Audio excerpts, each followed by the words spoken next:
everyone, welcome back to my Bible journey. Today we study Matthew chapter 14. Matthew chapter 14 is a chapter filled with the contrasts, fear and faith, power and humility, abundance and loss. It shows us who Jesus truly is, not through speeches but through actions that unfold in moments of danger, grief, and human weakness. This chapter invites us to ask a personal question. When fear rises, where does our faith stand? Part 1.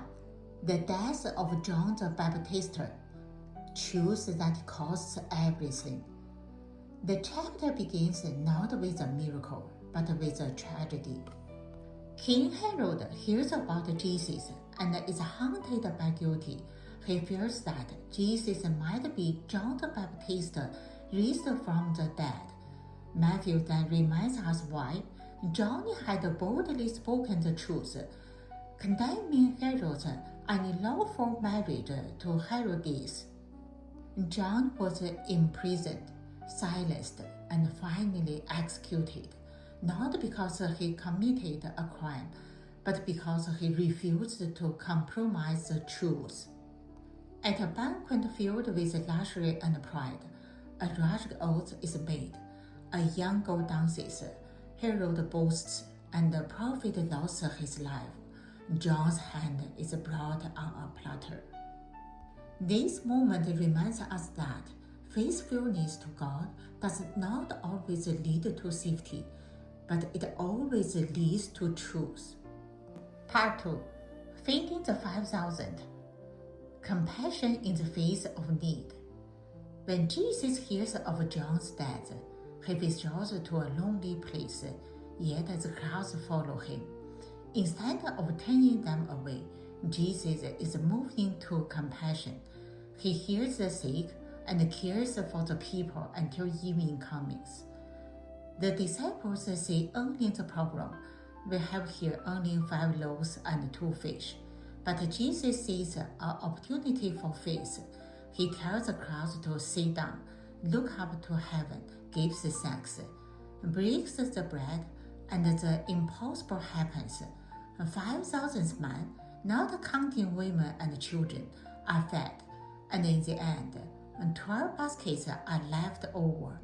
This miracle teaches us that what we place in Jesus' hands, no matter how small, becomes more than enough. Part 3. Jesus walks on the water, faith tested by fear. Later that night, the disciples are alone in a boat, struggling against stronger winds. They are experienced fishermen, but still afraid. Then they see something terrifying, a figure walking on the water. Take courage, Jesus says. It's I, do not be afraid. Peter responds with a bold face. Lord, if it is you, command me to come to you on the water. And for a moment, Peter does the impossible. He walks toward Jesus, but when he notices the wind, fears replace faith, and he begins to think. Immediately, Jesus reaches out his hand and says, "Oh, you of little faith, why did you doubt?" This scene captures the heart of the Christian's journey. Faith works when our eyes are on Christ, but fear takes over when we focus on the stone. Part 4. Healing at Gennesaret. Faith that reaches out. When Jesus and the disciples reach land, the people recognize him.